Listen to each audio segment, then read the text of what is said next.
shine its light on me. This is the life of the game, and they will scream.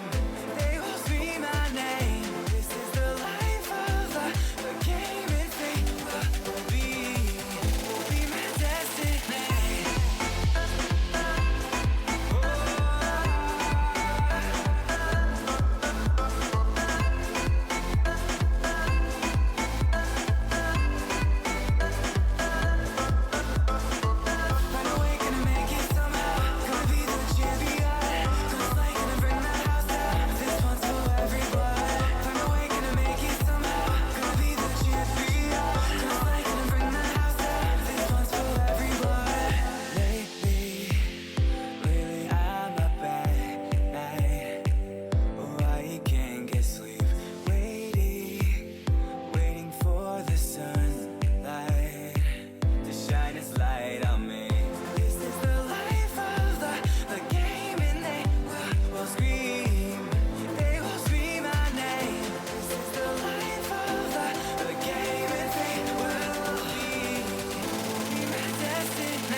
Hello everyone and welcome to Longer and Harder, the show on the internet where we take a subject and we go deeper. How are you all doing today? I have myself other cat here who is being just super fun, super yeah, there we go. Isn't she fantastic? So other cat is definitely here to join us today. Oh, where's she gonna be? Yeah, just mess with all the lights. I hope you all are having yourselves a wonderful New Year's Day. It is New Year's Day. I think pretty much everywhere in the world, because everywhere in the world is the U.S. and I know that everywhere in the world is New Year's Day. So yeah, I know that that's what it is. How are you all? Sorry, I'm trying to, because I am super professional and forgot to get everything ready, trying to get everything ready.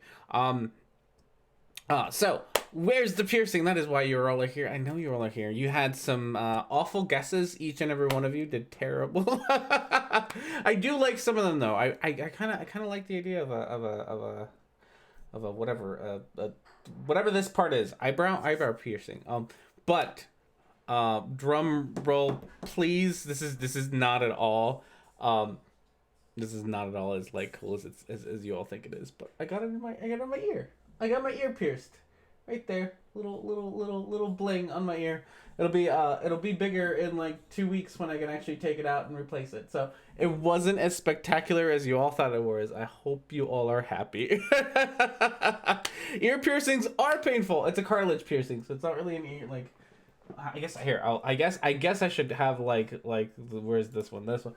There you go. I'm not sure if you can see it because I can't see my screen at the same time that I show off my cartilage. So yeah, so it's painful. It hurt. It actually did. That's a lie. It didn't hurt when I get it. I did make you all hype for that. It's true. It didn't hurt getting it. Like getting it in and of itself was not painful. The guy who did the piercing was very good at his job.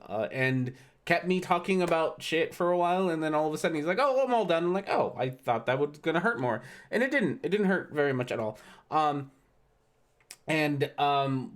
But it hurts like a whole lot afterwards. So for it's been almost 2 weeks now, and it still hurts to like accidentally touch it. So I'm very careful not to like when I'm like fixing my hair or stuff. Like if I rub it, it hurts a lot. And then it hurt like a whole lot the first couple of days where it was just like constantly throbbing.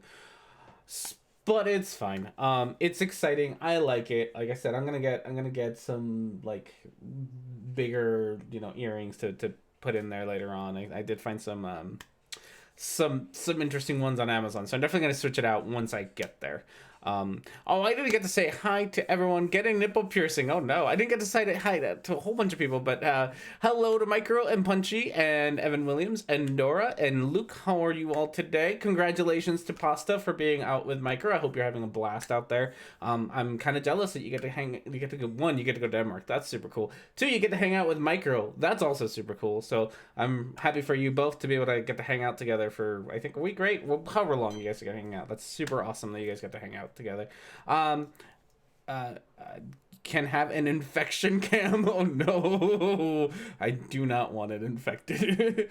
Oh my god, other cat, you are so needy. Cats have been extremely needy since I got back from vacation, like all the time, need all the attention, and it's been a thing.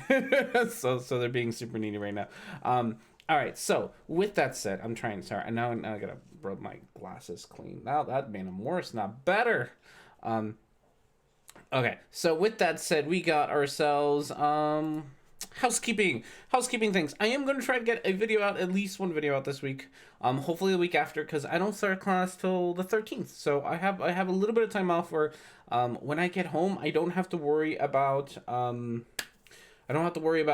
having to do homework and things. And then I have classes start off on the 13th for what will hopefully be my last ever semester in undergrad. I'm just crossing my fingers because I'm tired of undergrad. So it should be easy. I'm taking 2 classes this semester. I'm taking the English class because I'm an English major, and I wanted to take an English class. It's been forever since I took an English class. So I have a degree in English. In case you don't know, I have a degree in English. And it's been a very long time since I'd been able to take an English class, so I convinced the professor to let me take a class with him. And then the other one was abnormal psychology, so that'll be funny. I get to study abnormal people being psychological, I guess. So that'll be fun. It'll be good times. But I will try to get new videos out. I know I shouted out in my last video, but thank you very much to all my patrons who have been extremely patient with my inability to regularly put out videos, but I have been trying to at least do the stream on a weekly basis because these are fun. So thank you very much to all my patrons for hanging around. Videos hopefully coming soon and stuff, you know that. You could study us. I could study like all of my Twitter and internets and whatnots, and it would be fun. But I think I said abnormal psychology, not normal psychology, abnormal psychology. Now that I think about it, I don't know if the psychology is abnormal or if the subjects are abnormal. I should have asked. It's just called abnormal psychology, so I don't know which group is the is the abnormal one. Okay, so with that said, we do have a beer of the week, but I didn't make a card for it. It's another Avery beer, which is also gonna kick my ass. So we're gonna try our bestest to only have one of them. Also because I only have one of them, but we're gonna try our best to only have one beer and to not kick my ass, so that I can. I have lots of things to do today. New Year's Day at the R&D household is Purge Day. We have the great purge of the R&D house. As you can see, everything's a mess at my office at the moment, and we want to unmess it. So today's goal is to unmess this. Then this, and this is really bad. So that's kind of our goal for today, and it's the goal for our house. My wife and I kind of go around the apartment. We go through our clothes. Anything we haven't worn in like a year gets just not thrown out, but we give it away. We give away a lot of things. We throw out a lot of stuff. So it's kind of our thing that we do here, is that we clean up on New Year's Day. We purge a lot of the stuff that we don't use, because I try to. I'm not a minimalist, obviously, but I do try to be as minimalistic as I can, and try to get rid of things. I try not to be a hoarder. I have been to hoarder houses. My parents slightly there, getting close, and no fun, no bueno. So that's kind of the point of today, is we try to avoid being hoarders around this household. So it was a very long way to say there's a beer. Beer of the week. We have ourselves another wonderful beer by Avery Brewing Company in Boulder, Colorado, which is number 55 in our barrel aged series, Imperial Old Ale aged in rum barrel, 17.2% alcohol. It's probably gonna kill me. Bottled in October. So this is cool. I always love Avery beers. They are always fantastic. All of their beers are excellent, and so I'm sure this will be just as fantastic as all their other stuff. So we managed to pour that without making a mess. So check out that nice, delicious. It's a lot browner than I thought it'd be. For a barrel-aged beer, that is a very brown beer. I thought it'd be a lot darker. So I'm sure it'll be tasty as all hell, though. Because all of their barrel-aged stuff is fantastic. Ooh, barrel-y, agey, rummy. Oh, that is so smooth. Oh, that is fantastic. That is really good. The color is weird. I'm not a fan of the color. It's a little weird. I'm not gonna lie. That's not an okay color for beer to be, for a barrel-aged beer to be. But super smooth. You can taste the rum. Fuck yeah, you can taste the rum. That is very, very rough, rummy beer.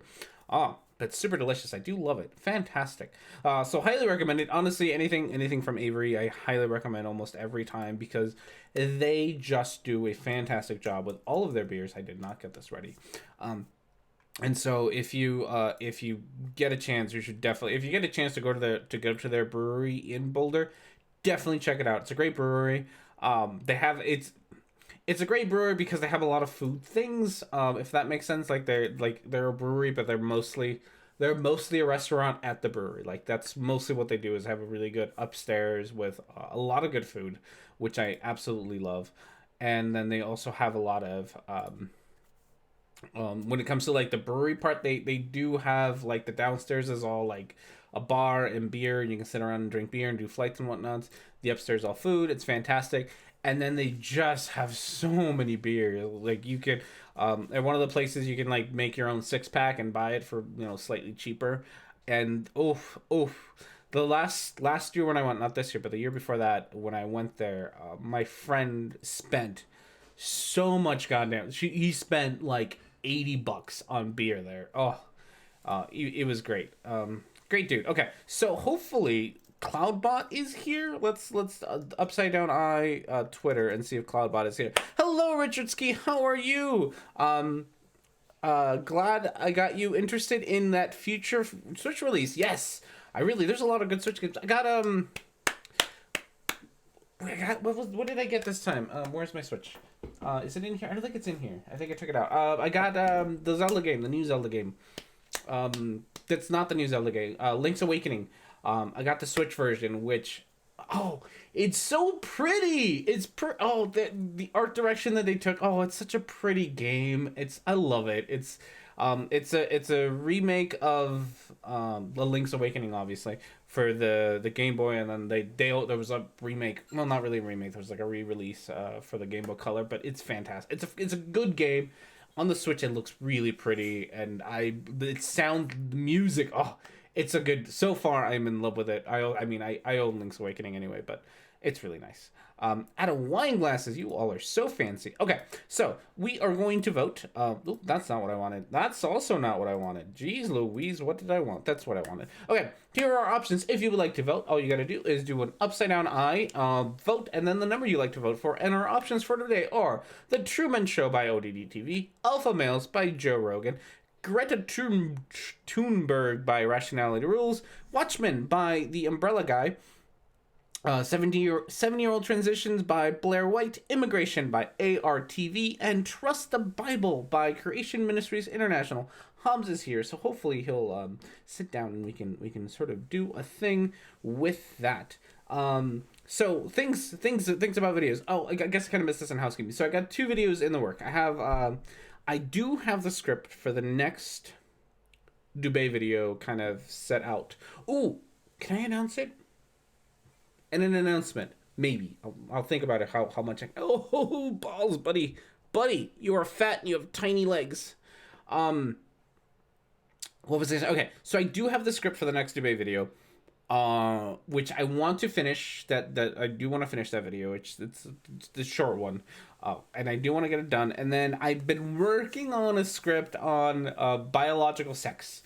To talk about Sarah Michael, I forget how she likes her name pronounced.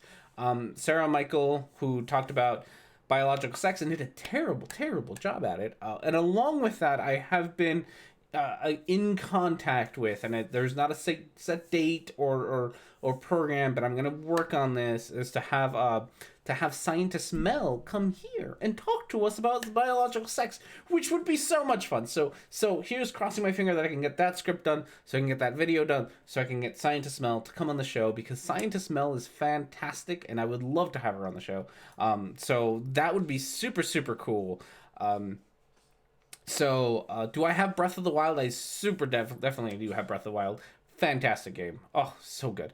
So hopefully we'll have Scientist Mel here. I'm also in talks with another YouTuber. I don't want, I'm in talks with Objectively Subjective, Maddie from Objectively Subjective, and we're probably gonna do a thing together. I have the date and the time, but I don't know if they put it up on their channel yet, so I don't want to say exactly that when, but it will be happening very, very soon, that I will be on their channel doing a thing. I would like to get in on that action. Sure thing. Wow. So the biological sex thing is I'll have that script. Maybe I'll send the script over to Micro first as well, because there's a lot of things. Thankfully, a lot of the arguments that are made are really dumb and simple to sort of debunk, because they're not that complicated. R&D is doing all the collabs at this point. But maybe I'll send you the script when I finish writing it, and you can take a look at it. I found a lot of fun articles, sciencey articles on it, like Scientific America articles, and like peer-reviewed research on biological sex. There's a lot on it. There's a lot of misinformation, which is what I kind of want to tackle. Just that a lot of people don't seem to really understand what it means, like it's biological. Mostly it's on biological sex as a spectrum, which people are very, very confused by, and it's what we want to tackle. So I got a couple of things going there, which will hopefully kind of get us there, for starting off the year right. So hopefully debate video, hopefully Sarah Michelle video, and a collab with Maddie from Objectively Subjective. So we got things going. We're getting there, and then school will start, and I'll become and I'll stop making videos again. No, I hopefully won't. Like I said, I have 2 classes this semester, so, and one of them is hopefully very easy. If I struggle with an English class while I have an English degree, I'm gonna quit everything. So hopefully one of them I'm really just taking for fun, and the other one just because it's psychology, and really this semester is mostly to pad out my GPA more than anything else, because I'm applying for grad school and stuff, which I also got to finish applying for grad school. Hello, Demon Orb. Hello, Demon Orb. How are you? I hope you're having yourself a wonderful new year. Because I am also applying for grad school. All I gotta do, I'm so close to being done. It's fantastic. All I need to do is what do I need to do? Do I remember what I need to do? No, I don't remember what I need to do. Okay, all I have to do is a statement of purpose. That's it. That's all I have left is statement of purpose.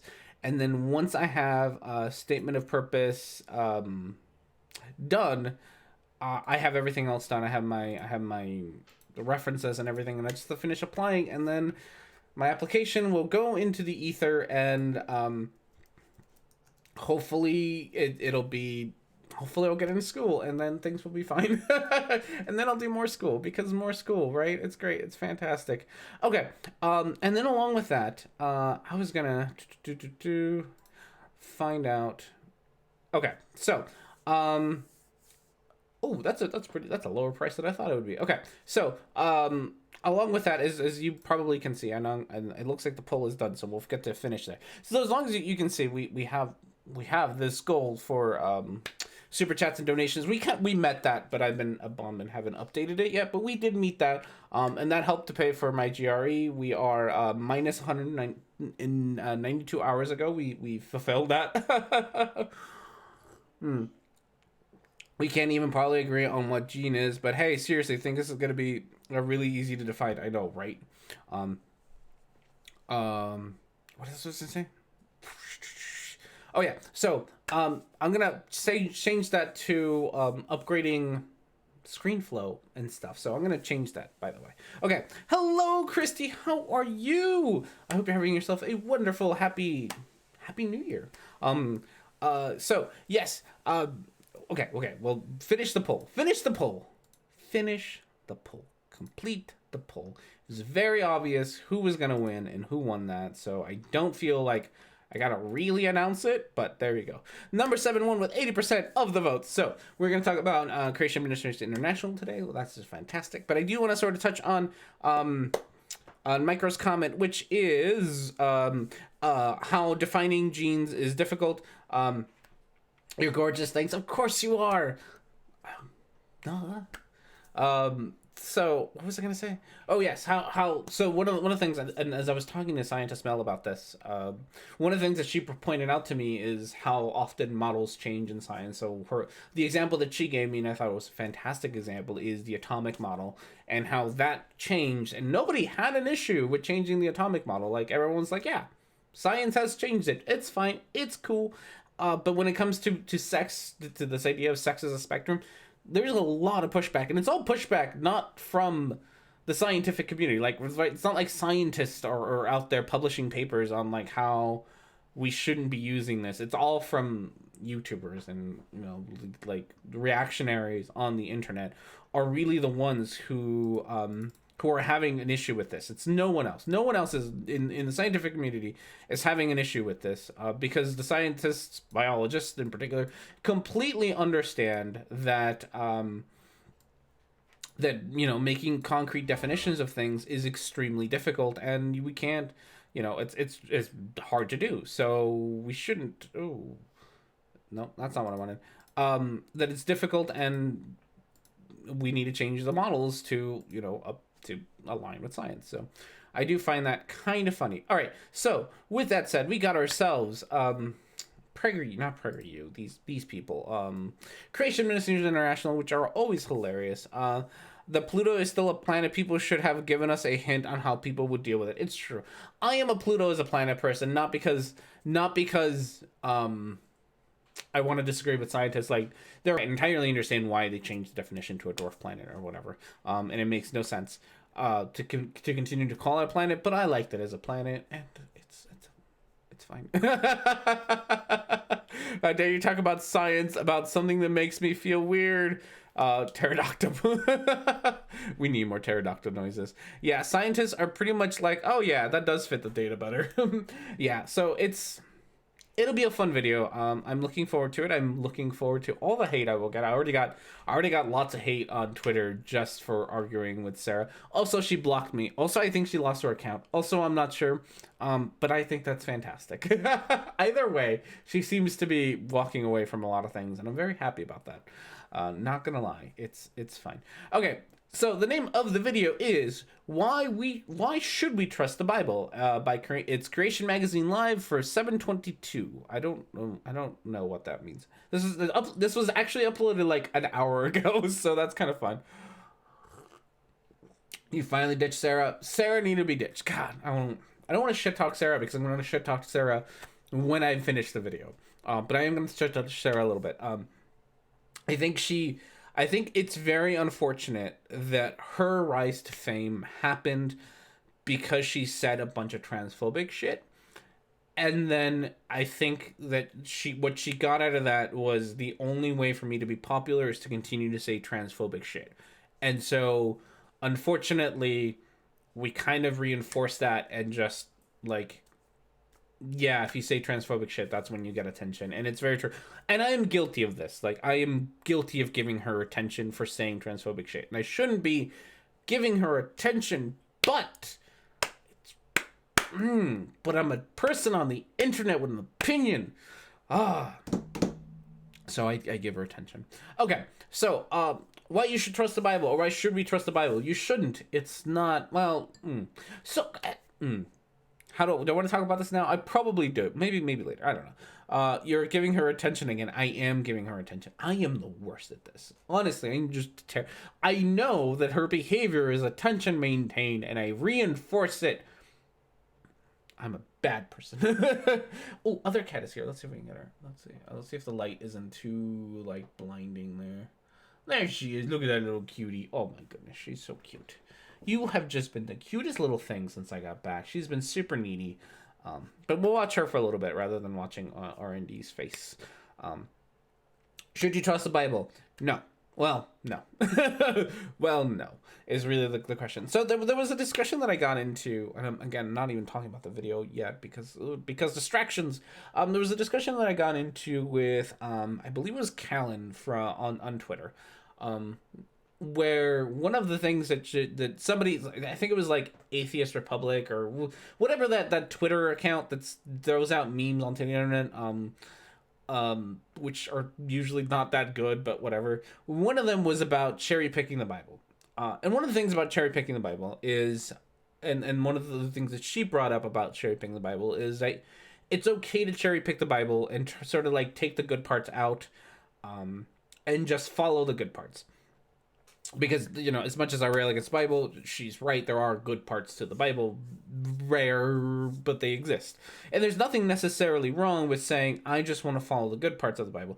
Of course, the problem is when people are like, the Bible speaks all the truth, and then they cherry pick, which is like, no, you, like, it's one of those things where if you're gonna make sentences about the like how your book is good, you have to if you're gonna cherry pick it, you have to do it, I think, blatantly say there's a lot of crap in the Bible and I am choosing to only focus on the good things of the Bible. I think you have to be very blatant about that. I don't think you can really say the Bible is a good book and then cherry pick while ignoring the bad parts.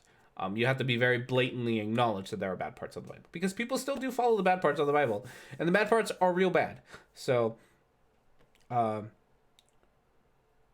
Well, that's the account that thinks snakes don't have larynxes. Who doesn't think snakes? One, what's a larynx? I don't know snakes. I'm sorry. Like, snakes are not my thing, so I don't know. What's a larynx? Larynx. What's a larynx is the other question, because I don't know what that is. Hello, my beautiful girl. What are we doing today? Are we gonna check out my beer? Oh my goodness. Okay, we're done. Oh, you're so cute. I love you. Atheist Republic. Yeah, Atheist Republic is dumb. I really stopped following them a bit ago. Mostly because they started, I'm gonna scoot. Mostly because they started like promoting like Sargon of Akkad, which, don't do that. It's your throat. Okay. Like, don't promote Sargon of Akkad. Like, don't do that. That's no bueno right off the bat. Yeah, the Bible is a very good book to cherry pick. Like, if you have a narrative that you want to promote, the Bible is absolutely excellent for that. Like, the Bible really is, you can get anything out of the Bible that you want to get out of the Bible.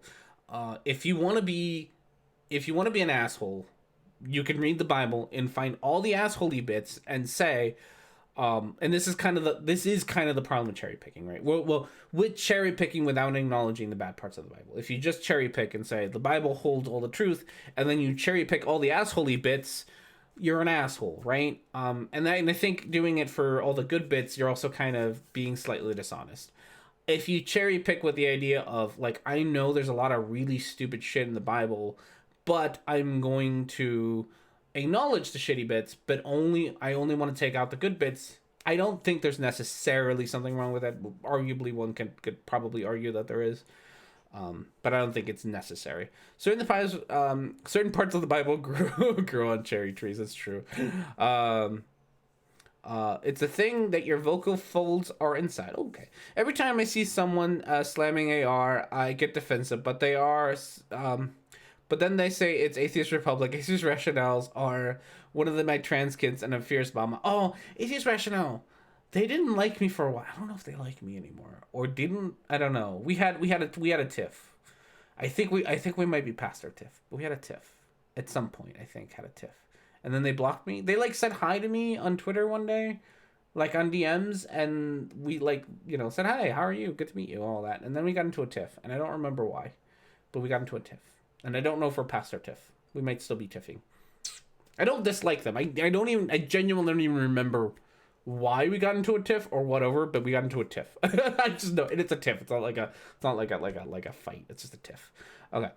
But yes, Atheist Republic is kind of a shitty little meme factory for the most part. Some of their memes are funny, and they get a good chuckle out of me. But like 70% pulling numbers out of my ass of their memes are garbage. So, okay, we have avoided this video, and we got to stop doing that. We have a T-Rex. T-Rex means science, as we all know. So, obviously, Creation Ministries International is a scientifically reputable source for sciencey things because T-Rex. When you're looking for answers to the big questions about your life, your purpose, your afterlife, is the Bible the top authority? Or are there other sources of information that you would say are equal to the Bible? Why should we trust the Bible? This week on Creation Magazine Live. You shouldn't. So when it comes to sciencey things, I will 100. You know why they were mad at me? Okay, good. I'm glad. She senses a bias. Please come alive and eat them. Do T-Rex. I think Sue would be very upset with Creation Ministries International. Also, if you don't follow Sue on Sue T-Rex or T-Rex Sue or whatever her name is on Twitters, you should. She's hilarious and fantastic. So that's a thing. Right, okay, when it comes to science, is that their pronoun? I'm sorry, Sue. I apologize, Sue. I'll try to be better about that. When it comes to the science, do not listen to the Bible. Like, so much. Trust no one. Trust me on that fact. It's true. Yeah, don't listen to Bible. Science and Bible are super off. Like, I know that creation is often pointed to like a couple of things that if you stretch your imagination a whole lot, you can pretend like they're backed by science. There's like the hand washing one. I forget the hand washing one. I think it's got something to do with like sacrifices. Like after sacrifices, you're supposed to wash your hands. And a lot of people are like, oh, look, that tells you about bacteria and how you should wash your hands. And then doctors learn to wash their hands, and then people stop dying of bacteria things, right? No.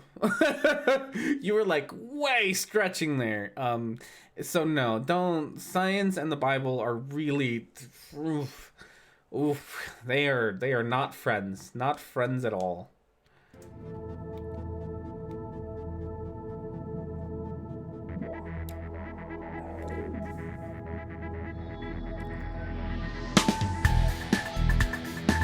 I like the little intro thing.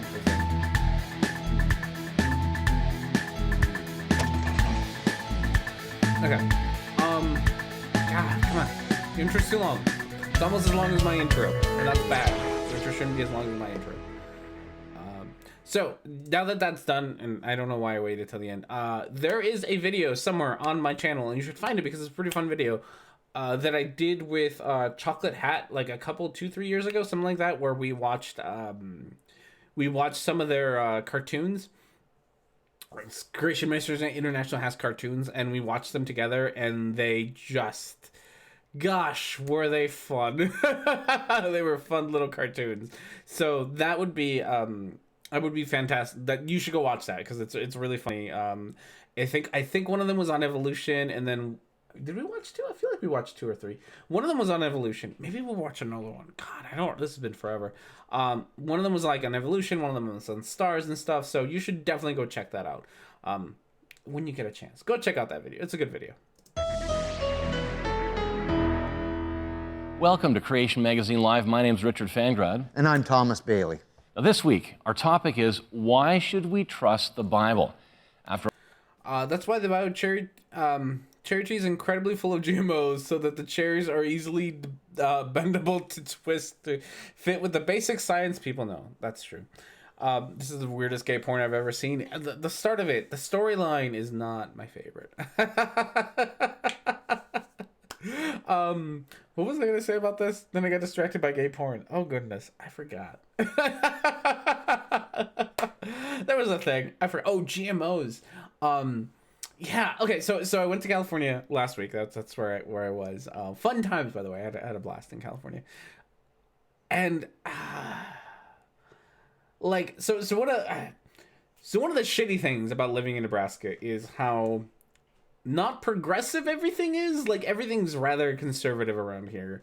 And it gets real tiresome real quick to live in Nebraska if you're not a conservative. Like goddamn, like and everything's just slightly conservative, and it gets annoying. So one of the nice things about going to California is everything is kind of rather progressive, which means that you see a lot of people like even simple things. You see a lot of people like take their own bags to the grocery store.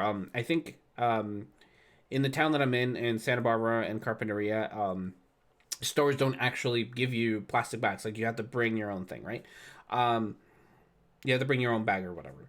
And that's cool. Like, I like that. I like things like that. I kind of wish it wasn't like a law thing. I think it was an ordinance, and I wish people would just do it. But at the same time, hey, less plastic in the ocean. That's cool. And people use their bags, and that's cool, right?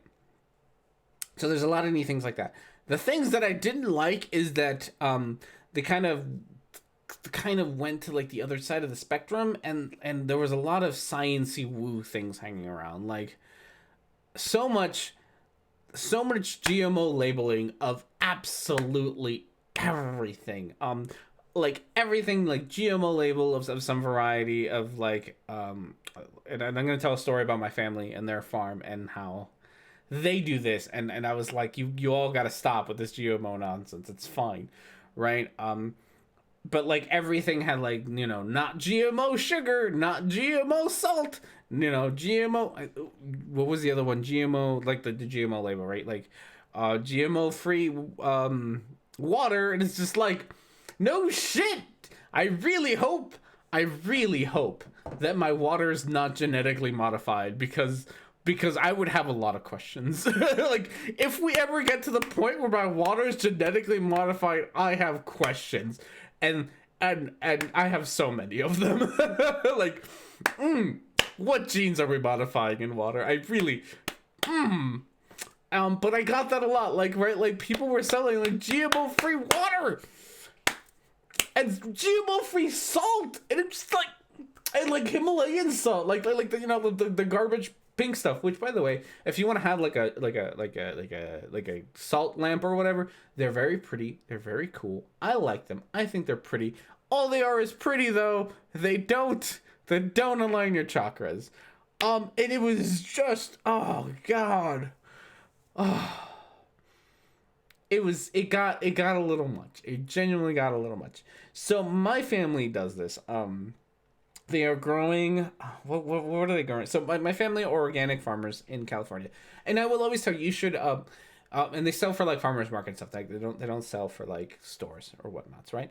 I saw non-GMO alkaline water being sold in the store. Oh no, I want GMO water. GMO water would be a great product to sell. Okay, so I saw so my family organic farmers. I am a huge proponent. If you have a farmers market, do support local farmers. Do support small local farmers. They need your money. They usually have tastier food. It has nothing to do with being organic or not being organic. They usually have tastier foods because they can grow foods that don't need to be shipped. So my family is a small local farm, and their food tastes better than other foods, not because they're organically foods, but because they can grow like strawberries that squish really easily, which are terrible for shipping, but are super, super juicy and delicious and delicate. Ooh, and then like a lot of foods are like that. The foods that are grown for like big farms and stuff need to be rather hardy and tasteless because of it. Just so they can be shipped across countries and whatnot. So do support local farmers. They do tend to have tastier foods. Not necessarily more nutritious or not necessarily better because of the whole organic thing. That's bullshit, right? But you know, do support local farmers. That's great. So my family is one of these local farms, and this year they are growing. So last year they did not. They had watermelon, and this year they have watermelon again. But my dad bought seedless watermelon. So that's the plant that they got. They got seedless watermelon for the next season, right? Which is fantastic. Great. I love watermelon, right? Seedless watermelon, fantastic stuff. They weren't selling it last year though, and so my sister and people would, like, customers would come to my sister and be like, "Hey, why aren't you selling seedless watermelon?" And my sister got like super tired of answering this question about seedless watermelon, that she started telling them like, "Oh, we're organic, so we're not going to sell seedless watermelon because they're genetically modified." And I was like, "Oh, little sister, we gotta have a conversation about genetically modified foods and organic and seedless watermelons. Like, we gotta have a little chat, you and I," and we did. But she was entirely making this up just to get like people to just leave her alone. But now, for next season, my dad has seedless watermelon, which is perfectly acceptable within to be able to be a certified organic farmer in California, because there's nothing wrong with that. Except that now my sister has been telling people for a whole fucking year that they're not going to sell seedless watermelon because it's genetically modified. But now she's going to sell seedless watermelon and has to explain to all of her customers why she lied to them. And I think that's hilarious. Like, I love you, sister. That was a terrible choice of things to say to customers. I think she'll be fine, but it's the funniest shit ever. And my poor siblings. The things that my poor siblings have to suffer in order to be farmers it's pretty great.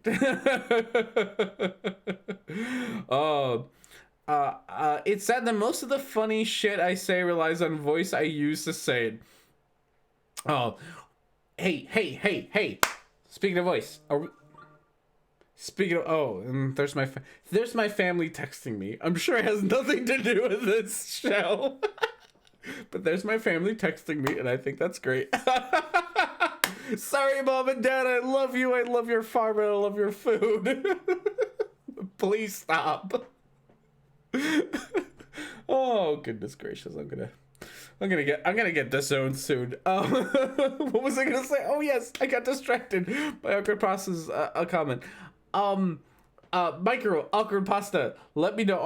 Have we confirmed a crossover show for taking a look at with Awkward Pasta? I'm gonna call that a special guest show. A special guest. Have we confirmed this? You should tell us, because if we have, everybody should go. There's a link in the thing.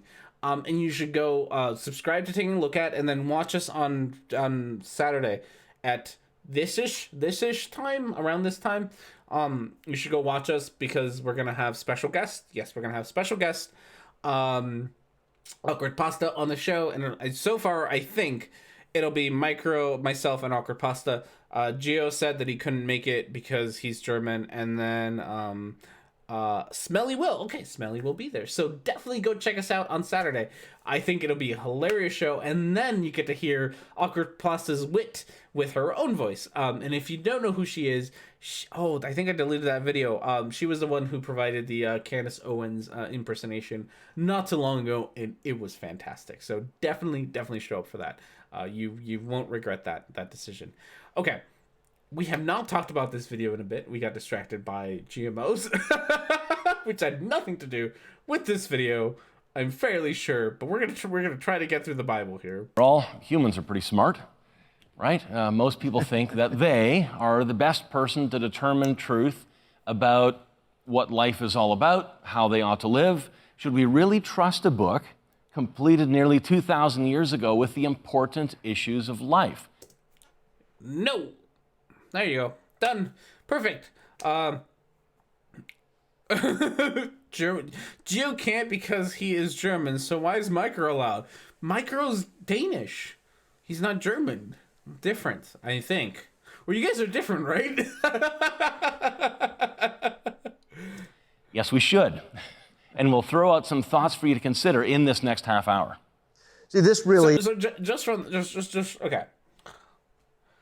Because I know they're not going to talk about it, and I feel like that it always needs to be brought up. One, when it comes to LGBTQ stuff, Bible, terrible. Do not kill the gays. Fuck you, Bible, for saying that. Do not kill the anyone who's different than you. Also, fuck you, Bible, for saying that. Also, all the rape laws are terrible. Like 100%, all the rape laws in the in the Old Testament. Fucking awful. Don't listen to that. It's got the like, if you get raped inside the city, it's your own fault because you didn't scream loud enough bit, which, fuck you, Bible, for that. So there are plenty of reasons to not, at least when it comes to morality, and honestly, other things too. But when it comes to morality, most definitely do not listen to the Bible, because the shit that it says is pretty awful. The few good things that it says, God, are very few and far between. Very few and far between. But for the most part, no.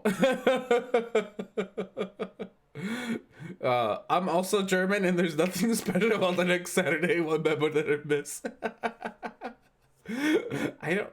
It's a German thing. I don't know. Is a part 2 to a show that we did a few years ago titled Genesis, a Case Study for Biblical Authority. Yeah. You can find that at creation.com/CML517. It's also a continuation of last week's show where we dealt with the topic of the inerrancy of Scripture. Right. Last week we talked about why the Bible is inerrant. Okay. This is a thing that MTV did, and I don't like it, and I do it, but I don't really do it. So there's a thing where as I talk to the camera, that MTV did, and I'm going to be super nitpicky and unnecessary about this, where they promoted this idea that you can like talk but not talk at the camera. So hi camera, right? Not talk at the camera. Talk like slightly to the angle of the camera, like I do all the goddamn time, but I don't change angles. This is a dumb angle, is pretty much all I'm saying. This is a really dumb angle, and I don't understand why you need it. Meaning contains no errors. Yes, the Bible has two authors, God and man, But we It's got like a billion authors. Oh no, it's got like a whole lot. It's got like all the authors. Like seriously, all the authors. One of my favorite classes that I took my first time to undergrad was and honestly the class that took me on my journey to atheism was a class on what was it called? It was like the Bible is a historical document or something like that, right? And it was fantastic because I read the Bible. That was the first time that I ever read the Bible after all the years of being a theist, right? First time I read the Bible. I still have it not here. I still have the Bible that I bought for that class. I still have it somewhere in my bookshelves, right? And we went through the whole thing, found all the bits where like all the historical accuracies of the Bible, which are like Megiddo and like, you know, the places that happen, right? Not necessarily the historical accuracy of like the events, but the places and then sort of the historical context of when the Bible was written. And you go through so much, especially about authors, how many authors there are. Goddamn, there are so many authors to the Bible. Like this idea that like it's God and man. Like, no, it's God and a whole bunch of men who wrote the Bible, some of which we know really very little about. And like if what's it called, there's a it's not a theory, it's a hypothesis. There's like a way that the New Testament is broken up, because a lot of the New Testament, like, they match up a whole lot, like the literal, like, if this was a college class, it would be plagiarism. Like, they match up that much. And it's suspected that one of the authors is like there's a missing text that kind of links a bunch of them together. I forget what it's called, but it's really cool. So there's even authors that are suspected to have authored the Bible that we can't find concrete, we can't find like the actual work, but there's a good chance that the author, like the final version, was based off of these missing authors. I forget what it's called, and I'm gonna look it up maybe during the break. I'll break out my Bible class time. Okay. So if I get both D&D groups I'm in and write a book, does that mean the book is true? Exactly. Oh, okay. explained how God is the ultimate author, ultimately responsible for its content, and that's what makes it inerrant. Right, yeah, and Okay. Okay. One, saying that does not actually make it true. Okay, just saying that it's because God is ultimately the writer, it's inerrant. Okay. All the things are wrong with that. Everything. Just about everything in that sentence is wrong. One. God. We got some talking about whether that's true or not. Second, even if we pretend for a second that a god of some variety wrote this, right? Like, even if I grant you that much, right? Like, we just skipped the whole proving God is real bit. Even if we pretend that a god-ish being wrote the Bible, you have a whole lot to prove that being is cannot lie or knows everything. Like, that's a whole different step. Like, we are a whole different step removed from that. mentioned that when the Bible... Am I saying this nice man is lying? Okay, lying. Oh gosh. Okay, yes, and no, and yes. I mostly stopped there because I've been, God, no Plum. I know you watch my shit. No Plum, not really. I don't think he does. Unless I piss him off enough to watch my videos. No Plum. I know you watch my videos, and No Plum has this how do we call it? Has this hard on for me not wanting to personal philosophical nonsense out of me. I don't think you can know what someone is thinking or know the intent someone might have. I think you can take very good estimated guesses at it. You can hypothesize, you can, sort of think or see someone's behavior and sort of try to figure out why someone might be doing it, but I don't think you can know.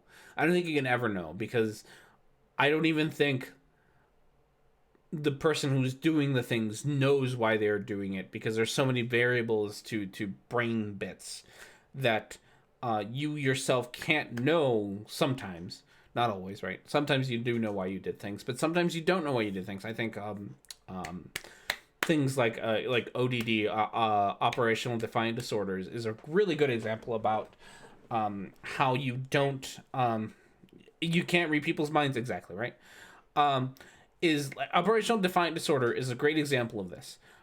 If you don't know what operational defiant disorder is when somebody pretty much you refuse to follow directions and you don't know why is very, very simply put.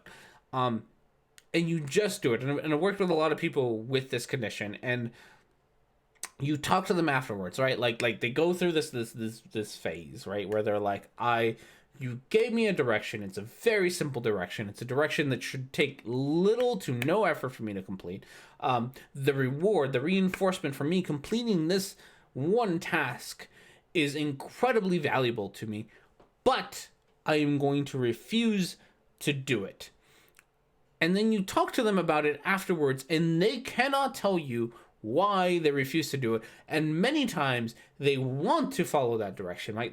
Like you talk to them and they can tell you, hey, I would like to follow this, like they want to be a whatever productive member of society or whatever you want to call it, but in that moment they cannot. It's kind of like what's the other disorder that I'm thinking of? OCD. It's kind of like OCD, where you can't, like, you have to engage in this behavior and you don't know why you have to engage in behavior, right? So we have these kinds of things. Just tell them the opposite. It's true. So you have all these conditions in the human brain where even the person who is engaging in the behavior cannot tell you why they are engaging in the behavior. And then this is my personal opinion. For me, knowing these things, I cannot pretend to know why someone else is engaging in behavior when I don't even necessarily think that the person who is engaging in the behavior knows why they are engaging in that behavior, right? Like your brain, the way your brain works, it often makes the decision to engage in a behavior far before it understands why it happened. There's theories. Oh God, I wish I still had my intro to psych book.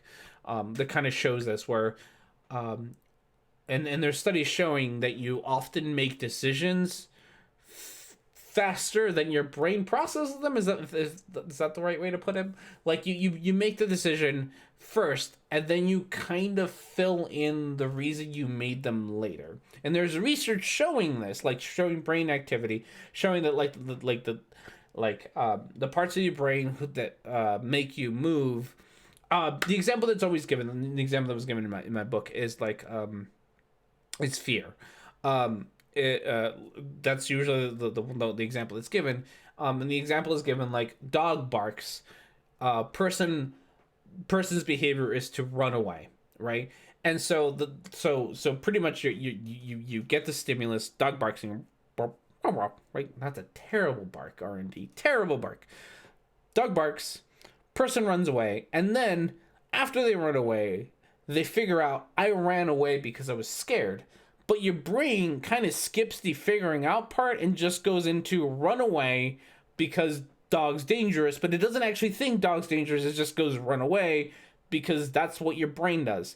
And so like we have understanding that the brain does this, and we have, brain scans, and we have research showing that your brain does these weird things where it often makes decisions without understanding why those decisions are made. So I have a really hard time saying that I can tell what the intent of someone is. I can take guesses at it. I can, kind of hypothesize about it. I can see someone's behavior and said, they might have done it for this reason, but I can never be comfortable saying, I know why person X did this. Because I don't even necessarily think that person X knows why they did this. And this is true for a lot of behaviors. There's studies on, for example, lying. Lying is a thing that we sometimes do without knowing why we lie. Like, there's no good reason to lie, and yet we still engage in that behavior. And lying is a really good example of this, because lying is often understood as saying something with the intention to deceive. And I really hate that definition, because I don't necessarily think that people lie with the intention to deceive. I think sometimes, and again, the research has shown this, sometimes people just lie, and they don't know why they lie. They had no good reason to lie, but they just do it. And we have all this great, research in psychology to show this. So I personally have a hard time with intent and trying to place intent on other people. I don't remember why I went into this tangent, but yes, intent. What are you saying? Human behavior is complex. Imagine that, right?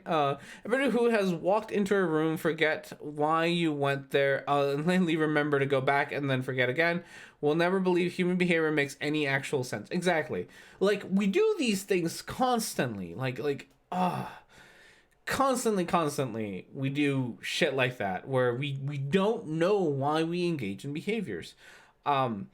The walking into a room without knowing why we walked into a room is a really great example. We often make decisions first, and then make the sort of the why comes afterwards. Maybe lying is just fun. It's true. It's a clamp on. No, it's not. It hurts. I would show you that it's not a clamp on, but it kind of hurts to wiggle that thing. So I don't know. Maybe it will. Maybe it will. Okay. We're kind of at that half hour mark, that halfway mark, 1 hour mark. Okay. I'm going to see. Okay. We'll try. I kind of hate the cameras on this side, because there's nothing on this end. You can't see it. And I can't. If I look at this wall to show you, you can't. I can't really see if you can see. Yeah. Ow. See, like, that hurts. It's there. It's in there. Good. There's no clamping involved. It'll be not clamping when I switch it out in like a month. Oh, nope, wrong one. Okay, so we are going to take a quick break, just so I can stretch my legs and stuff, and then we'll be right back to maybe talk about fucking whatever this nonsense is. Maybe, probably, we'll try to maybe talk about this nonsense a little bit more, and probably just do other things. So with that said, enjoy yourself some... Oh no, where'd it go? Enjoy yourself some royalty-free music, some fan art, and we will see you all in a little bit.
All right, everybody, and we are back. That was a short break, but that's okay. We can have a short break.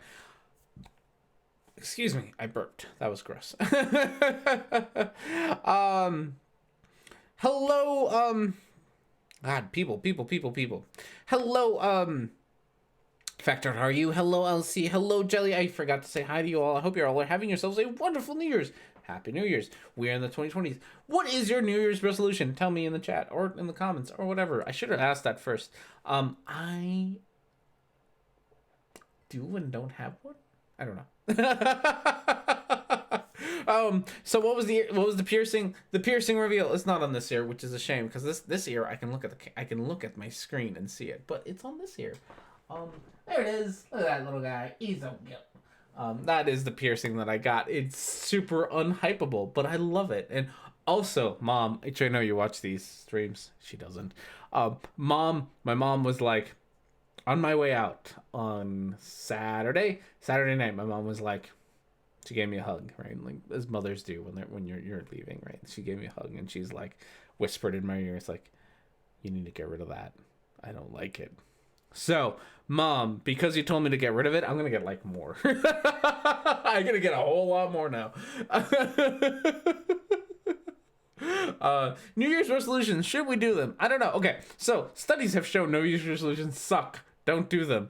Also, they suck for different reasons that you think they suck, right? They suck.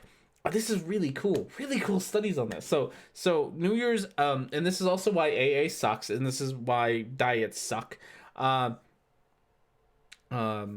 This is why they suck, is because you externalize the reason why you are trying to change, right? So this is why AA is probably the best example of this, because AA does this on purpose, where they change your behavior by giving external meaning to the change of your behavior. So AA is a lot about it's all God stuff, right? It's all about putting your faith in the system and God, and the reason that the system works is because you put faith in it and you follow the system, right? It's not because of you, it's because of the system, which is why they'll often say, like, when you fail at AA, it's not that AA is a terrible system, it's that you failed AA. And so it's all external. The way to actually make meaningful change that lasts a long time is to internalize that change. So for Alcoholic Anonymous, the way that you could change that is, rather than put your faith in the system and that the system is the thing that's changing you, is that you made that change, right? Is that you internalize that, it's the things that you did. So New Year's resolutions are similar, right? So you externalize it and say, I'm going to change because of this New Year resolution, and you shouldn't do that. If you internalize it and say, I'm going to make this change, you can get better results. Same thing with diets and exercise routines and all that, is to internalize the changes and say that they are things that you accomplished, not that the system that you're participating in accomplished for you. If that makes any sense at all. Oh, goodness. I want an over 4K resolution monitor this year. Ooh, that'd be fun. Okay, actually, Prince Alberts are just so you can link penises together for a game of jump rope. That is a conspiracy theory I can get behind.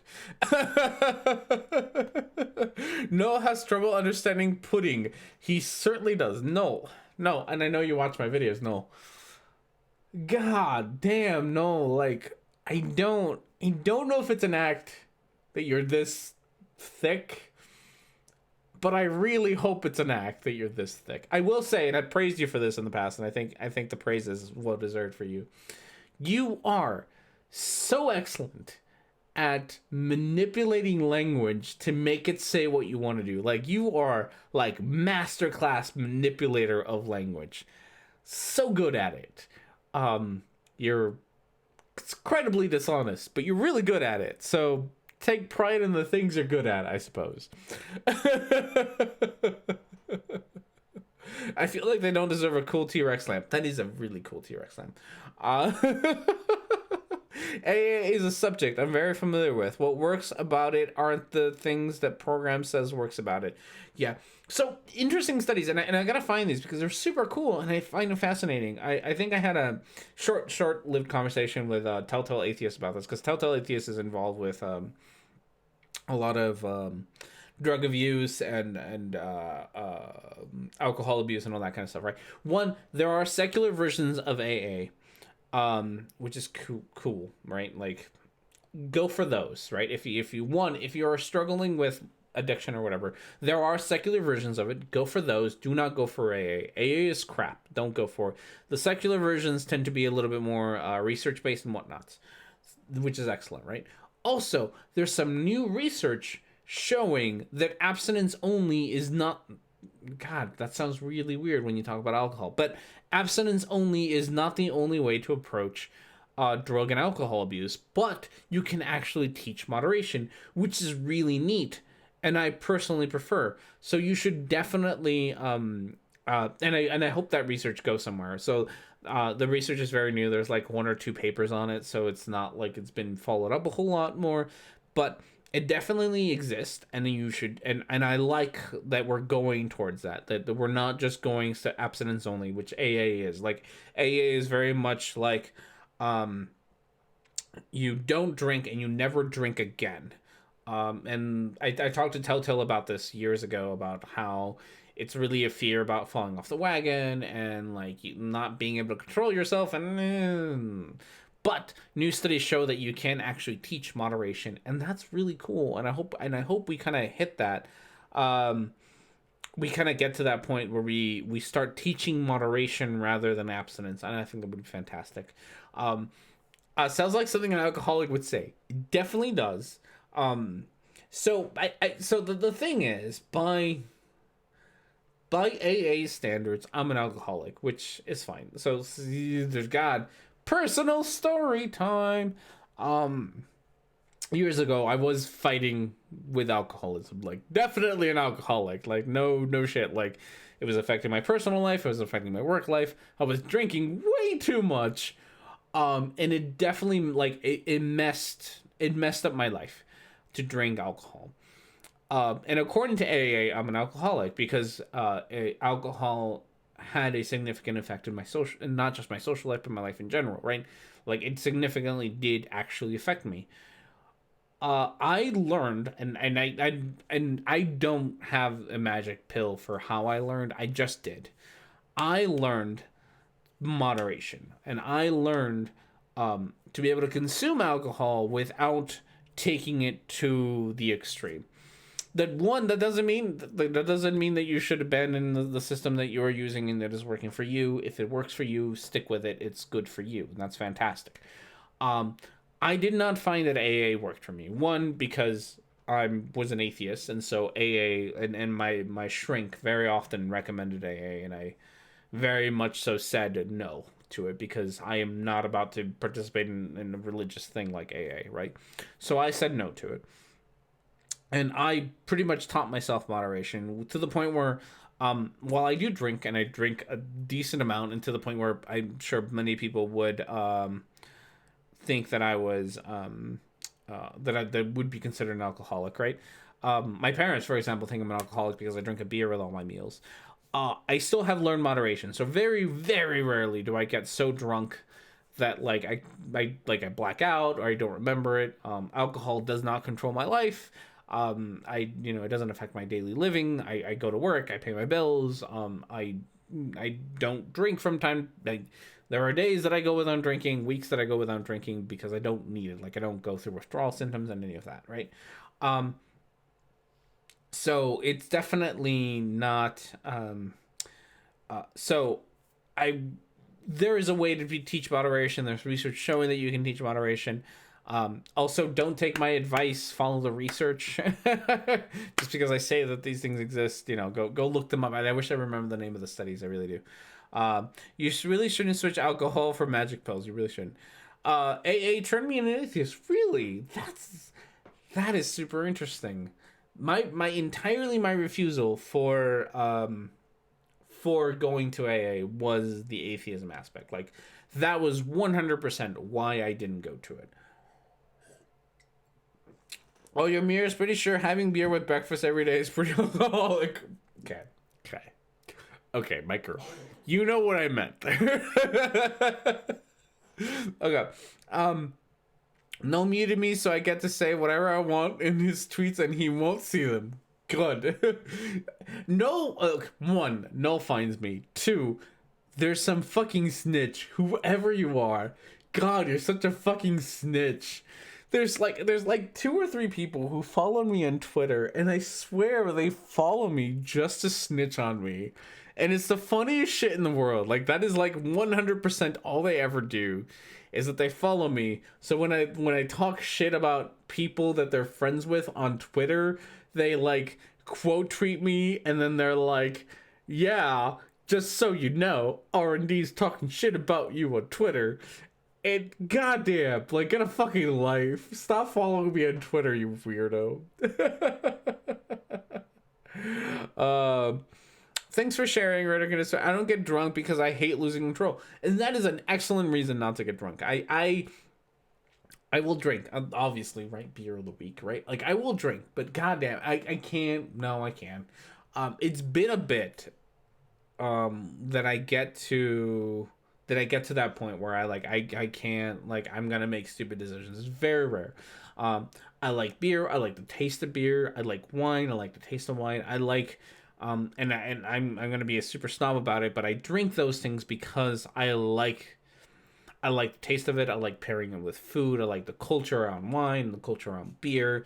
I like scotches and the way they taste. I don't drink because of the way they make me feel. I drink because of the way the way the drink tastes. And the way that it can be paired with food and all that. Like, that's why I drink. I don't drink to get drunk. Not that I never have. I haven't been to the point where I need to drink to get drunk for many, many years, and that's great. Take this or leave it. Settle with Cyrus. Ignore Jimmy. Cyrus, I was okay.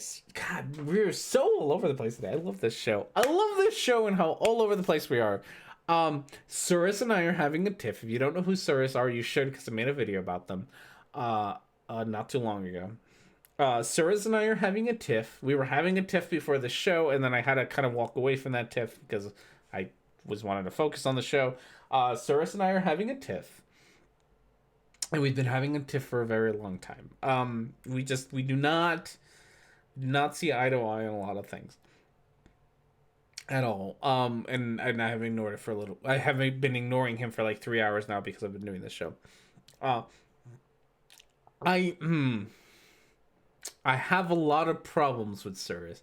I genuinely don't think he's like the worst person in the world. Like, I have tiffs with a lot of people on the internet, and I know that I come off as like incredibly angry about these things, and I entirely understand that.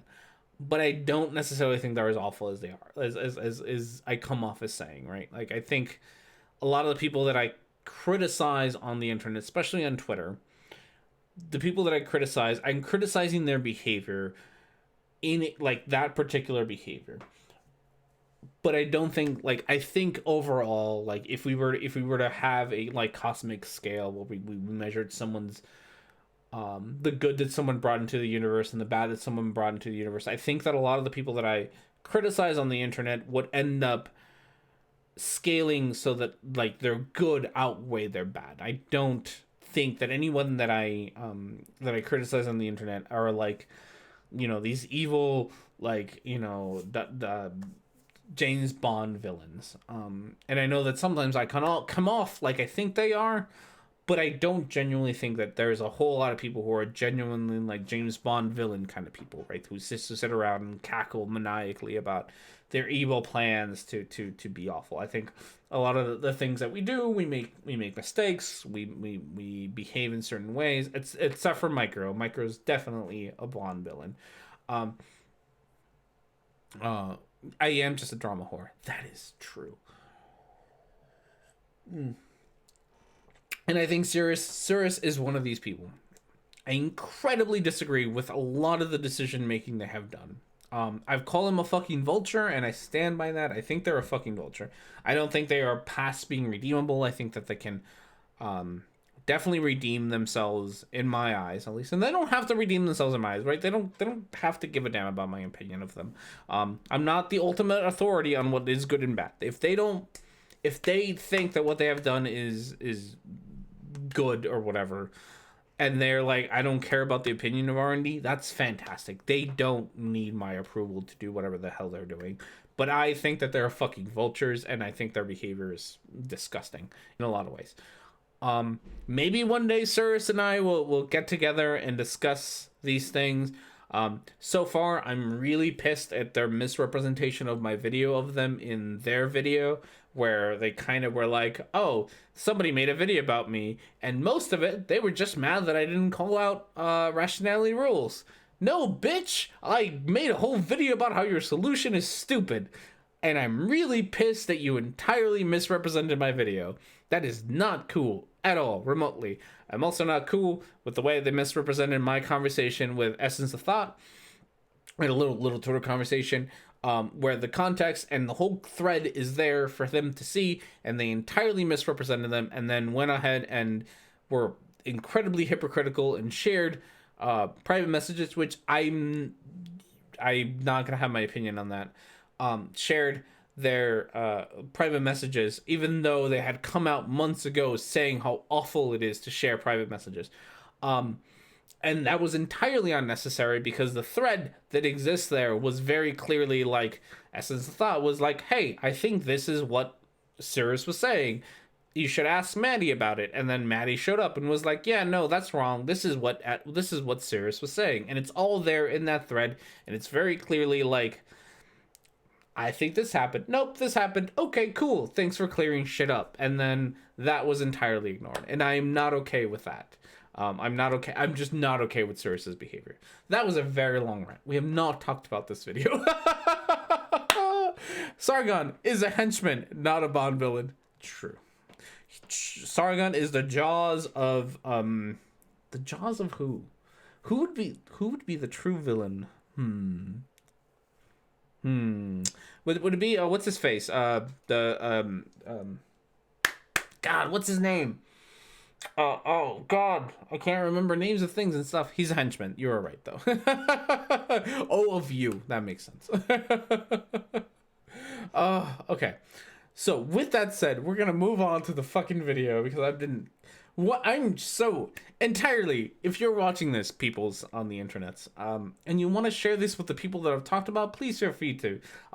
Please, somebody tag Noel into this video and Cyrus into this video, because I talk about them. Stephen Miller? No. Frogs are gay. Frogs are gay guy. Who does turning the frogs gay? Smelly does a really good fucking accent for them. The guy who turns the frogs gay, that guy. Sargon is the guy who thinks the villain, is the villain until the actual villain is revealed. That is true. Alex Jones. There we go. Alex Jones. Yes, Alex Jones is the true villain of this story. And Sargon thinks Paul Joseph Watson. That's the other one. I think there's like a duet between Paul Joseph Watson and Sargon of Akkad, where they think they're the masterminds, and then it comes out that they're not. I just came here. So where's the piercing? Check out that, like, super rebellious nonsense right there. Fuck yeah. Super rebellious. Okay, let's talk about this video. We've been on tangents forever ago. Bible speaks, God speaks. Or as Justin Peters put it, if you want to hear God speak, read your Bible. If you want to hear God speak audibly, read your Bible out loud. That's actually really fun. Not gonna lie. That's the gay ear? Is there a straight ear and a gay ear? Is that how that works? That'd be... not gonna lie, that'd be fantastic. That's... Okay, also, that's a really funny joke, and I'm gonna laugh at it. That's good. That's good. You thought you controlled the actions, Sargon, but it was me, the general concept of bigotry. Somebody, not R&D, because R&D would make it with boobs, should make fan art of the general concept of bigotry. Like, with like a general's cap or hat or whatever. And again, if R&D did this, big tits. Like a good old Nazi uniform with him. I know. No, she's a nurse. That would be great. Wait, God has a Danish accent. He certainly does. So there you go. The Bible is literally the Word of God, and that was last week's main point. Now, for more details, you can watch last week's show online at creation.com/. That quote has broken pasta like completely. Yeah. I that's fantastic. I love it. I think that's a great quote. Not gonna lie, I found it hilarious. CML 721. Sorry. And as we closed last week, we mentioned the inseparable link between biblical inerrancy and biblical authority. Since the Bible is the word of the one who knows everything about everything, it is therefore inerrant. Okay there, buddy. Okay there, buddy. Slow down. Like, okay, listen. This I think is what is called begging the question. Hey, look, a reasonable use of begging the question. We're begging the question here, my friend. You are starting off with your assumption that it's inerrant, and then your conclusion is that we should trust it. No, bitch, you start in the wrong spot. You're starting in the wrong spot. If you need one of those fancy uniforms, a friend of mine is a cinematographer student. Ooh, he probably has an extra warehouse full of those. Oh, that'd be great. Making misogyny female interesting take. Making misogyny a female. Yeah. I hadn't thought about that. That is exactly what I'm doing. Oh no. But I mean, if I drew that fan art, that's how it would go. Yes. Since it's inerrant communication to us from the Creator God, it is therefore the highest authority on truth, right and wrong, on everything that it communicates. Yeah. No other information from any source can supersede its authority. Okay, buddy. My friend. My friend here. Like, that's a little much. That's a little much. Like, oh God. Like, talk about begging the question. You can't just be like, we can trust the Bible because the guy who wrote it says that they're inerrant. Therefore, God, there's so much wrong with this. Good. God speaks in third person, apparently, since he speaks when we read the Bible. Oh. God, that's kind of that, yeah. Oh, gosh. Biblical authority is where the buck stops. Once the Bible has spoken, that ends the debate. That's... Oh, God. That's really bad, guys. Like, that is the worst. How can you at all remotely talk about science? Like, I don't know how you can pretend at all remotely to talk about science if you believe that you already have the facts. Then why even bother with science? Because like science is literally the complete opposite of this, right? Science is not we have the facts, listen to us. Science is we're going to find the facts, and then change them. Right? Science is about adapting to the facts. It's not about knowing the facts and then trying to find an excuse for them. In my father's house there are men nor women, master nor slave, etc. Oh, is that a thing? Oh, That's right. Yeah. Now, if we think about the application of that in our lives, biblical authority refers to the extent to which biblical doctrines are authoritative over human belief and conduct. Someone, for example, who holds to a high level of biblical authority places their beliefs and opinions and ultimately their behavior and their actions in a secondary position to what the Bible says on any given issue. And here's where the problem starts, right? Because God, so many things that the Bible says are absolutely god shit awful, like just the fucking worst, right? And so the cherry, back to the beginning of the video where cherry picking was talked about. We're back there now, right? Back where cherry picking was a thing that we talked about. This is the problem when you're gonna say shit like, the Bible is the ultimate truth, or whatever, holds the ultimate truth, then you have to follow the really crappy shit that the Bible says. And that's not okay, because the Bible says a lot of really crappy shit. Going back to, like, hey, if you're raped within the city, it is your own fault because you didn't scream loud enough. And then you should be, I think stoned to death. I think that's the punishment for that. That is horrible. It's victim blaming. It's a horrible fucking punishment. It's just not okay. Like, none of that, 100%, none of that is okay. There's also the rules that you don't follow. Clearly, Mr. wearing a silk tie and what I'm gonna assume is a polyester shirt. Mr. Polyester Shirt, I don't know if you know this, but, you're not supposed to wear clothes with multiple types of material, and then there you are, right? Like, this is the problem when you take this stance, when you take this, like, the Bible is the ultimate authority.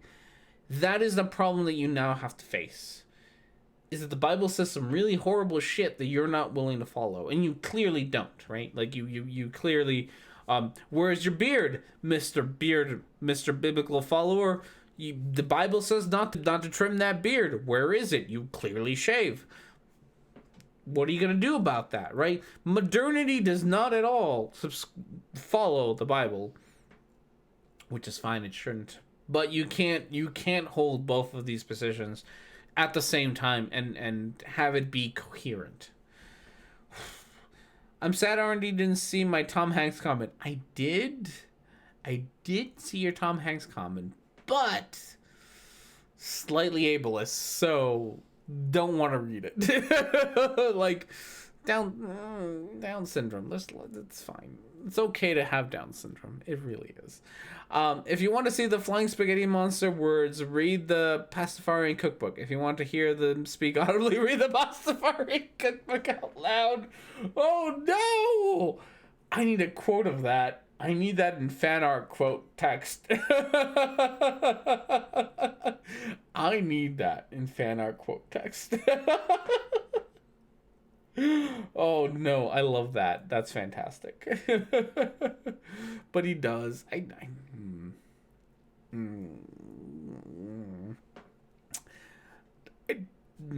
To be fair to people who have Down syndromes, I'm sure that they are far better people than Tom Hanks over here is. He is very Tom Hanks looking, though. I will give you that. He's very Tom Hanks looking. Someone who holds to a low level of biblical authority might mingle Scripture together with other concepts that they think hold equal or greater authority than those in Scripture. For Christians, biblical authority is the main issue at the root of the creation-evolution debate. It is. Over the controversy over the age of the earth, increasing lawlessness, and... The Bible says the earth is flat. I'm fairly certain the Creation Ministries International are not flat earthers. Increasing lawlessness. Oh, okay. I'm going to get through his list. For any other issues where extra-biblical ideas are at odds with the biblical text. No, go back. I want to read your list. Okay. So, Tom Hanks here. He does look like Tom Hanks. Pasta's now getting her iPad. Good. I want that in quote. Pasta, if you get me fan art of that, it will be in our fan art folder for it to be shared, because that's a fantastic quote. Oh no. If you want to feel the wrath of God, just hit yourself in the face with a Bible. Ah. Okay. Biblical authority is the main issue for creation evolution. I mean, yes. That one I will definitely give you that one. It is the main issue between. I'm not even gonna. You know what? I wouldn't even go to saying creation evolution. It's between science and religion, and particularly in this case the Bible. It is the main contention between science and the Bible is biblical authority, because it's like the creation evolution thing is only one aspect of science that the Bible gets wrong, right? Like it also gets wrong. I think bats are birds in the Bible. It also gets wrong the shape of the earth, if I remember right, and I think I do because I spend way too much time talking about it. The Bible promotes a flat earth. The Bible also, it promotes like stars not being far away and big giant balls of fire, but being close nearby and knockable down by giant dragons. It's the problem between biblical whatevers and science. They just clash. Age of the Earth, again, science. Shrinking churches. I have seen studies showing that church attendance and religiosity is going down. I guess I could potentially give you that it is biblical authority that is the main issue there, because and I don't necessarily know, if people know what the reason is behind why church attendance is lowering and why religiosity is lowering. I don't know if we know why that is happening. I can give you my hypothesis as to why, and that's probably because of the lack of progressiveness, the lack of progress that the church does, right? When you adhere to biblical literalism, you do have to take some really god awful stances, including being incredibly anti-LGBTQ, where you think you should stone the gays. Not cool, by the way. And so society is moving on, and it's just moving on without you, right? We have learned to move on. So it tends to be that progressive churches are still holding. I don't know if this is right. I shouldn't say that this is right. I want to say that progressive churches are the ones that are sort of continuing to thrive, and that it's the more conservative ones that are kind of losing their grip on society. And personally, that's a good thing. We shouldn't be hateful bigots. Churches, we should not be hateful bigots just because a book says that we should be hateful bigots. And your book, Mr. Tom Hanks here, your book does promote some hateful bigotry. So there's a thing. Increasing lawlessness. So I'm considering how we're not more lawless than we were.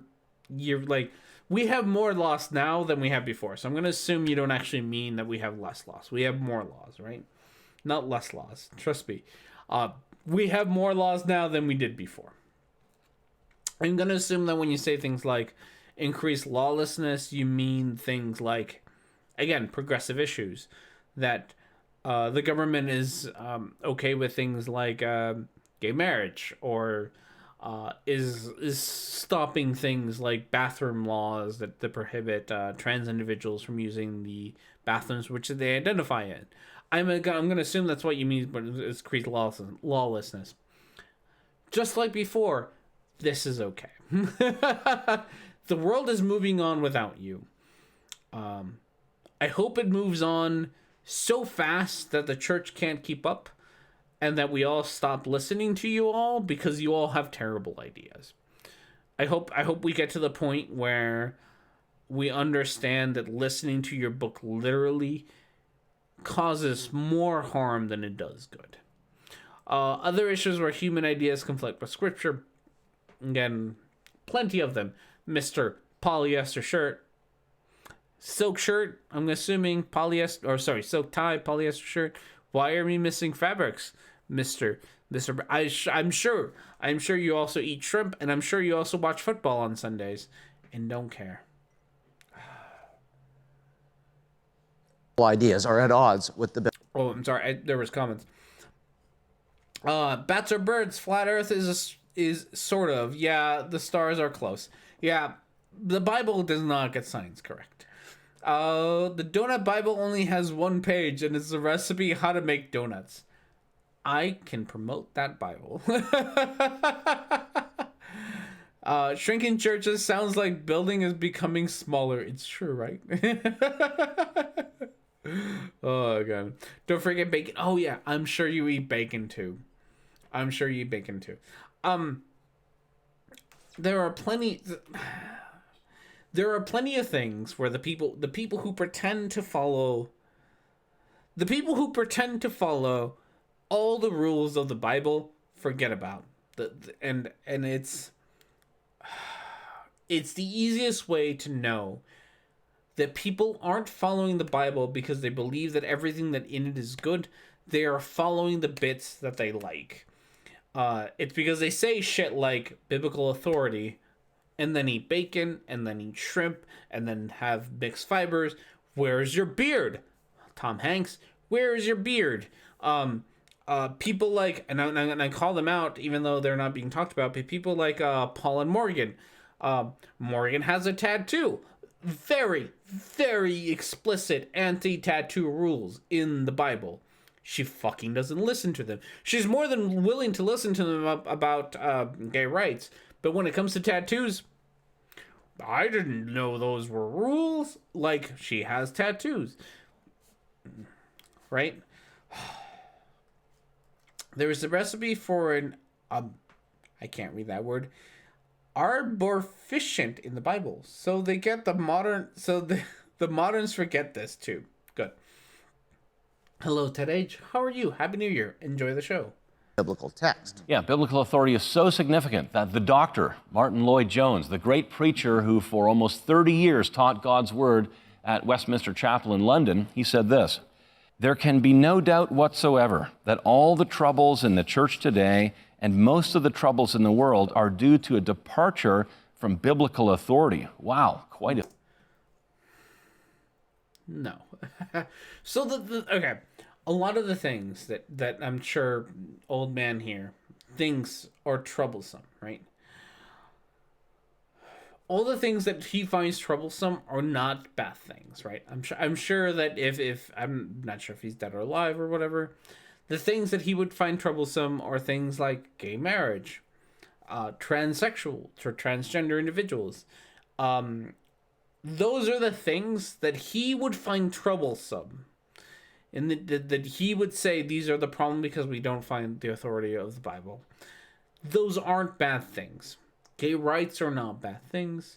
Transgender individuals being able to use the correct bathroom, the bathrooms of the gender they identify as, being able to be accepted by society.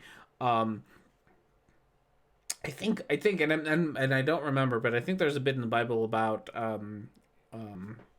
interracial couples. All of those things we have moved past in defiance of the Bible, not because of the Bible. If we were to literally follow the Bible, things would go backwards so quickly it would be pathetic. I do not want to live in a world where we follow all the rules of the Bible, because the rules of the Bible are terrible.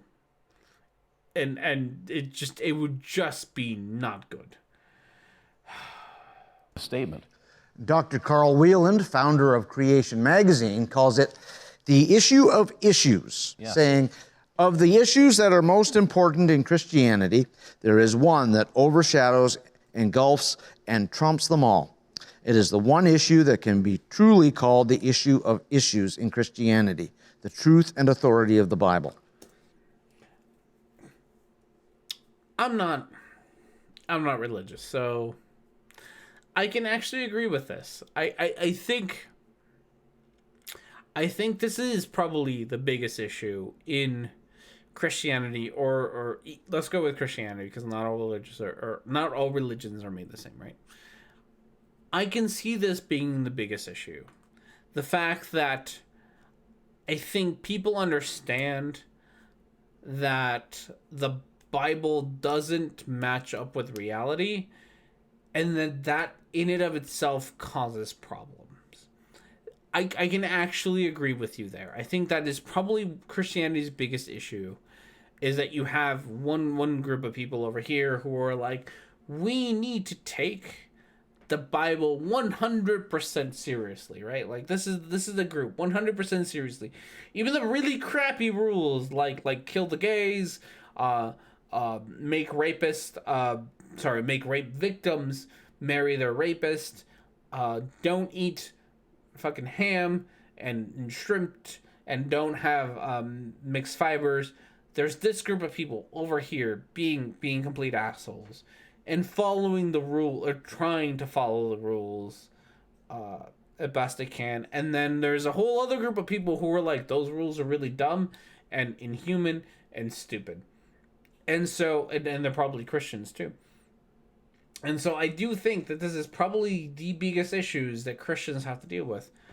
And you should deal with them. And in Christians, I don't doubt there's any of you who watch my show, should really figure out where your priorities are as far as this stands. Like, where do you care about, where do you care that these priorities lie? Do you care about making the world a better place and ignoring some of those really terrible rules?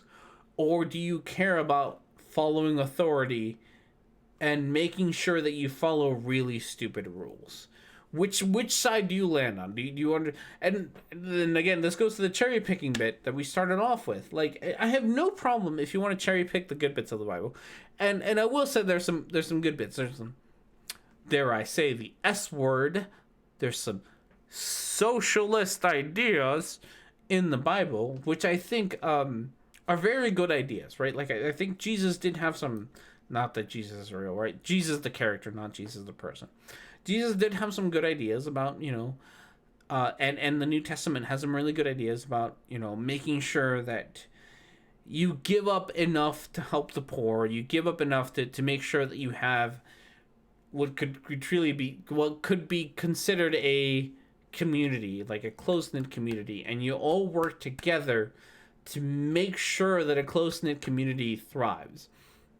And I think you can read a lot of the New Testament into saying that, and to saying, owning shit is dumb, there's no need for materialism. I think you could read those things out of the Bible, and you could get a lot of good out of that. But you have instead decided, rather than focus on those good bits, you have decided, dear Christians of the far right, have decided to focus on the really terrible shit like killing the gays, which is just not cool. I'm getting, one, I'm drunk, and two, I forgot what my point was. Okay, we're gonna watch just a tiny bit more before we end the episode here. So this is huge.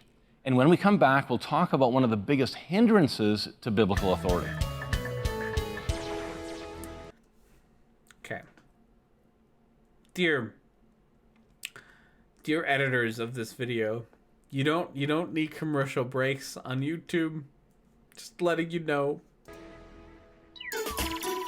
Many claim that our eyes' retinas are wired backwards. Thus, they say our eyes could not have been specially designed because an intelligent creator would have wired them correctly. But this claim doesn't make sense. After all, octopus retinas are wired in the supposedly correct way, but their sight is poor compared to ours. Ophthalmologist Dr. Peter Gurney has shown that there are good reasons our... Okay, let's just quick. What is this fucking thing called? Intelligent design. Quick intelligent design thing. Yeah, no. We are poorly designed, right? Like from a design... Okay, so here's the thing about design. Right? If you're going to pretend like the designer had no limitations, so God, right? Had no limitations on how to design shit, And you can look at current eye designs and you can figure out ways to improve them, then that's the problem, right? Like, so how to explain this? If your designer is a person and that design is bad, you can point to it being designed by a person, right? You can like, we have limited resources, we have limited like, engineering has its limits, right? You can only engineer something to these limits, the limits of how things can be put together. However, if your designer has none of these limitations, then your designs better be so good that a person, like a human being, a mere mortal, should not be able to come up with a better design. If a mere mortal can come up with a better design, then your design is bad if you are a god. That's kind of the problem. Like if people can do better designs than you can, you can't be like, I have the best designs, because somebody came up with a better design. Okay, so with that said, I think we're gonna end the show here for today. I know I'm gonna end it a little tiny bit early, but we got to. I think we're gonna end the show here. Thank you everyone for being here. If you watch the show, go tweet at it and tweet No Plum and Sir is skeptic on this, because I talked about them and I know they like to watch my content. Oh, goodness gracious. Have yourselves a happy new year. I hope you all have a wonderful new year. I hope everything that you have and you desire for this year, you can achieve it. Believe in yourselves or whatnot. I look forward to hopefully having a couple of videos out later this... I'm going to promise it, and then I'm going to fail at my promises. Hopefully there will be a video out this week on Sarah Michael, I don't know how she likes her name pronounced, video on biological sex. Maybe microorganism will be involved. I will check. And then hopefully we'll have Scientist Mel. If not, I will let you all know when I will be on Maddie's show, so check that out. Lots of things happening, at least in the first couple of weeks of the new year. So happy new year, all of you. I hope you have yourselves a wonderful day, and I will see you all next time.